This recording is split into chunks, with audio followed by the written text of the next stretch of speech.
आम आदमी पार्टी से सोमेंद्र जी हमारे साथ जुड़ चुकी है, उनके साथ बातचीत करेंगे। सोमेंद्र जी, आपका बहुत स्वागत पहले तो एबीपी गंगा पर। और मेरठ में सर इतनी बड़ी धांधली हो रही है, लाभार्थियों के आवास उन्हें नहीं मिल रही है, प्रधानमंत्री आवास योजना, इसमें इतनी बड़ी धांधली हो रही है। देखिए, मतलब ये इस बात का सबूत है कि जो केंद्र सरकार की योजनाएं हैं वो किस तरह से मतलब भ्रष्टाचार की भेंट चढ़ चुके हैं। प्रधानमंत्री जी बड़े बड़े मंच पर जो अपने आवासीय योजनाओं का जिक्र करते हैं, बताते हैं कितने करोड़ों लोगों को हमने आवास दे दिया, लेकिन हकीकत अब आज आपके सामने है। तो मैं तो ये चाहूंगा कि ये मेरठ में एक घोटाले का इसका पर्दाफाश हुआ है, तो ये प्रत्येक शहर में जहाँ भी प्रधानमंत्री आवास योजना के अंतर्गत आवास आवंटित किए जा रहे हैं या किए जाएंगे, उन सब का मतलब इसमें जांच होनी चाहिए। और ये एक प्रकार से सीधा सीधा इस चीज का इंडिकेशन है कि केंद्र सरकार की जितनी भी योजना परियोजना है वो सारी भ्रष्टाचार में लिप्त है। केंद्र सरकार की सारी योजनाओं, किसी भी योजनाओं का कोई फायदा जो लाभार्थियों को नहीं मिल रहा। और सोमेंद्र जी, इस पर हम लोगों ने सांसद जी से बात करने की कोशिश भी की थी, लेकिन उन्होंने फोन काट दिया ये वाकया सुनते ही। देखिए, मैं आपसे बताना चाहता हूँ कि अभी आपने देखा होगा कि यूपी की एक मंत्री से एक पत्रकार ने सवाल जवाब डेवलपमेंट के विषय में कर लिए थे, तो उसको क्या है, उसके खिलाफ जो सरकारी काम में बाधा डालने का मुकदमा यहाँ पंजीकृत करा दिया गया था। ठीक है सोमेंद्र जी, बहुत शुक्रिया हमारे साथ जुड़ने के लिए। एबीपी गंगा के इस खुलासे पर मेरठ के डीएम दीपक मीना ने सख्त कार्रवाई की बात कही है। उन्होंने कहा कि इस मामले पर उनकी नजर है, एक करके दोषियों के खिलाफ सख्त एक्शन लिया जा रहा है।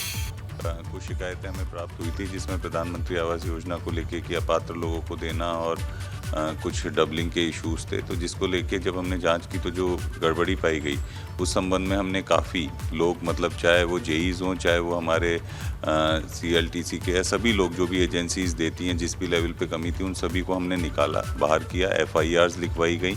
और उसके बाद हमने काफ़ी अपने लेवल से भी जो नई डीपीआर्स और जितनी भी थी सभी टीम्स बना के जांच करवाई गई, जिसमें बाद में बहुत अपात्रों के भी हमने अपनी तरफ से किए। उसमें भी हम लोगों ने स्पष्टीकरण और कार्रवाई, विभागीय कार्रवाई स्टार्ट कर रखी है। और उसके अलावा कोई भी प्रकरण आ रहा है तो उसमें कठोर कार्रवाई के लिए ऑलरेडी निर्देशित कर दिया गया। अच्छा सर, एक चीज़ है, मामला काफ़ी गंभीर है, लेकिन अब तक एफआईआर क्यों नहीं कराई? नहीं, देखिए, इसमें पहले जो केस था उसमें एफआईआर हो चुकी है, हमने निकाले भी थे और एफआईआर भी उस टाइम पे करवाई जा चुकी थी। और अब जितनी भी डीपीआर्स हम लोग भेज रहे हैं, जैसे इस बार हमने जो जितनी भी नई डीपीआर्स और सब भेजी हैं, वो मेरे स्तर से ही कमेटी बना के नगर आयुक्त के लेवल पे और सीनियर ऑफिसर्स के लेवल पे ही जाँच करवा के उसको पूरा चेक करवा के भेजा जा रहा है। अच्छा, बख्शा नहीं जाएगा सब? तो प्रधानमंत्री आवास योजना में धांधली को लेकर यह बड़ा खुलासा हुआ है और इसको लेकर के हमारे सहयोगी सनुज शर्मा हर उस जगह पर पहुंचे जहां जहां धांधली हुई है। तमाम अधिकारियों से बात करने की कोशिश उन्होंने की है। हमारे साथ सनुज खुद जुड़ चुके हैं, उनसे सीधी बात करते हैं। सनुज, आपकी रिपोर्ट हमने देखी, आप हर जगह पर पहुंचे, आपने पीड़ितों से भी बातचीत की, आपने तमाम अधिकारियों से भी बात करने की कोशिश की। किस तरीके से, कब से ये धांधली का खेल चल रहा है? हाँ, देखिए, धांधली का जो खेल है वो काफ़ी पुराना है। बड़ी बारीकी से खेल खेला गया, चाहे नगर निगम के अफसर हो, चाहे डूडा के अफसर हो, चाहे वेबकॉस कंपनी जिस पे ठेका था उसके अफसर हो, चाहे सीएलटीसी के अफसर हो। कुछ ऐसे भ्रष्ट अफसर हैं, पूरी तरीके से सिंडिकेट बना के काम किया, नियम कायदे कानून ताक पर रख दिए गए और पूरी तरीके से एक भ्रष्टाचार का खेल खेला गया। आप सोचिए कि प्रधानमंत्री, मुख्यमंत्री की मंशा है कि हर गरीब के सर पर छत हो, उनकी मंशा है कि कोई बारिश में, कोई परेशानी में ना रहे, हर गरीब को छत दी जाए। लेकिन शायद डूडा के, मेरठ नगर निगम के, वेबकॉस कंपनी के और सीएलटीसी के कुछ अफसरों को सिर्फ अपनी छत की चिंता थी, इसीलिए उन्होंने इस तरीके से भ्रष्टाचार किया। मामला बहुत बड़ा है, ना जाने कैसे ऐसे मकान है। आप खुद सोचिए, ये देखिए महत्वपूर्ण दस्तावेज, ये देखिए एक ही प्लॉट और उस प्लॉट पे 3 लोगों को लाभ दिया गया। आप ये देखिए, महत्वपूर्ण दस्तावेज एबीपी गंगा के पास है।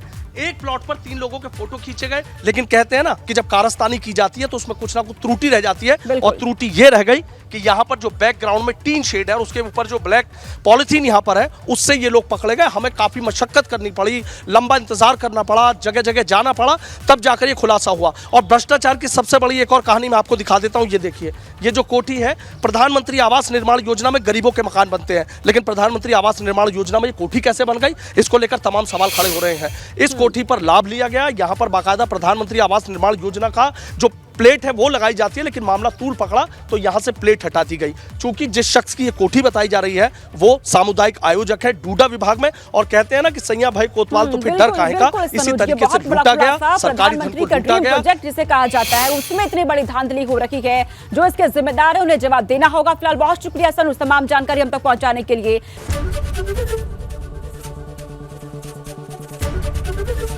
एबीपी गंगा, खबर आपकी, जुबान आपकी।